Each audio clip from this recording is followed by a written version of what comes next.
and welcome back. I know it's been a while. We haven't talked, we haven't touched base, but I hope you're doing great. I hope everything is working well. You're enjoying weather wherever you are. For those who are looking for to have rains, that God will provide at some point. And I am doing well. I just want to check with you. How are your families doing? How are your parents doing? And I talked about self-care last time, and I want to kind of touch base and make sure that people are really doing that, taking care of them, because there are so many things that we are supposed to be doing, and we have to be strong. We have to keep up with our physical bodies, our emotional bodies, our health, our mental health, and every part of our life, spiritual life. Okay, so now today I want to ask you something. Do you sometimes feel as if you've been pressed somewhere on the corner and you're like, wait a minute, I feel overwhelmed, I feel tired, nothing seems to be working, I'm agitated, I am feeling all over the place. You know what, you could be having stress. I'm telling you, more often than not, I hear people saying, I'm super stressed, I'm so stressed. And sometimes I wonder and I say, wait a minute, how did that person come up with the solution that you are stressed?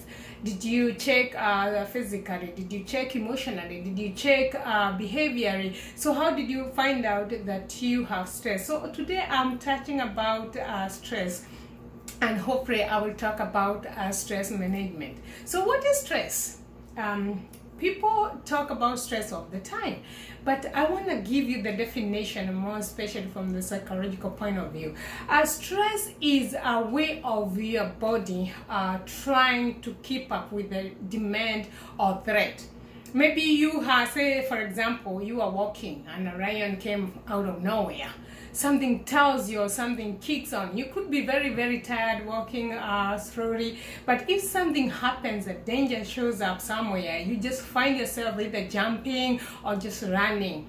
And sometimes you find yourself, if I'm not running, I am going toward the thing. I'm going to deal with the demand or with the threat that is coming. So there are two ways you can do this. So I can tell you that stress is a way of fight or fright. It's either you fight with something or you are off, you're gone. Or in other words, your body at that point is running and in an emergency mode. Say for example, you've been working, everything's been going well, and you're getting finances coming every month, but all of a sudden your finances are cut for whichever reason. So your body or your whole being is wondering, how on earth do I get money now? Where do I get money? I have to pay my bills, I have to take my children to school, I have to take care of my parents. So you are all over the place wondering what next will happen. And at that point, your whole being is working constantly to make sure that you get some money, or you have something to put or to eat. So at that point, your body could be working extra hard, more than it is supposed to be working. So our bodies are created in such a way that when everything is going smoothly, we are relaxed, we're working normally. And some psychologists says that a little stress is not a problem, because it helps you to work and to meet the challenges of every day, day-to-day's life. But if it reaches a point, it becomes now a problem, because your body will be running on emergency mode, and your whole being can only do that for so long. Then it will start telling you, hey, you've pushed me more than I can go. So now, how do you what causes stress? Do you know what causes stress? There are so many things. I know you can all count and say, this is what causes stress in my life, but I want to kind of give you a few, and I want to divide them in two different ways. One of them is from the external stresses. Those are things like family issues. There are things that are going on in your family, and you are unable to kind of handle, or some of them are way that that you can handle, those could be causing stress. The other thing is death. Death is almost like a number one stressor. You know, when a death comes in, it's just you can't handle, you have to go through the stress, and mostly you have to go through the 5 stages of grief so that you can overcome that stress. Then the other thing is job, employment. You don't have a job, and you have a job and you have to work extra hours. That's something else. School, for those who have been in school, we know what that means. Is a lot stressful. Things like divorce is another thing that causes a huge amount of stress. The other thing is financial problems. We're living in the world that we have to have money for everything. For you to eat, you have to have money. For you to put gas in your car, you have to have money. For you to do everything, you have to have money. The other thing is being extra busy. If you're so busy that you're not even sitting down, your body can only handle that for so long. Those are the external stressors. What about internal, the things that are coming from you?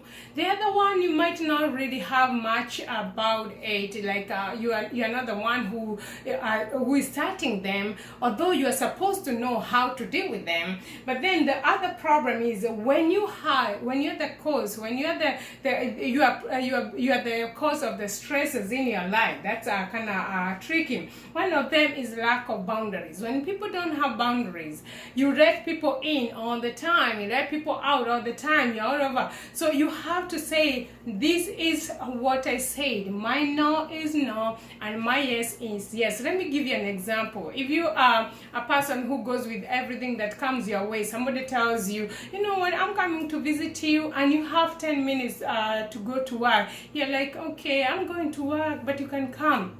That person will be in your house for half an hour, you're still wondering, now what do I do? So your whole being is like, I should be going now, but because you didn't say this is what it is, it becomes a problem. We have to learn to say yes, and yes remains to be yes, and no remains to be no. I'll be talking about boundaries at some point, because we need to know how to do that. The other thing is distorted thinking. When you get so tired, I said you're so busy, you're running all over the place, you're working so hard, you might at some point have distorted thinking. Say, for example, if you are angry at work because you're stressful, you're working so hard, you might be thinking, now how do I deal with this person? How can I challenge this person? And the challenging might not come from a positive place, so that something else. The other thing is that when people set very, very high goals, you want to achieve something, and this is great that we set goals. But if you set very, very high goals that you know you might not achieve,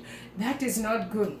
Because if you are that person who is so focused and I want to achieve what I said I will, it might cost you so much stress before you get to that. The other thing is that if you have low self-esteem, that's another thing that can cause you stress.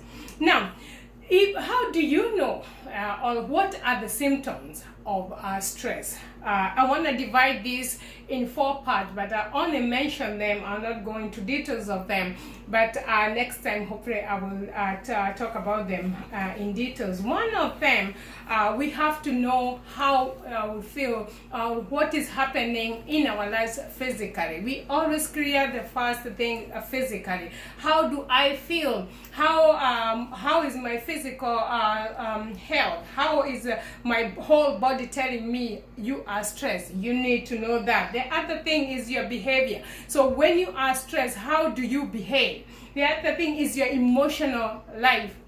You have to know, how do I behave, or how are my emotions when I'm so stressed? How can I tell from emotional point of view? The other thing is your mental.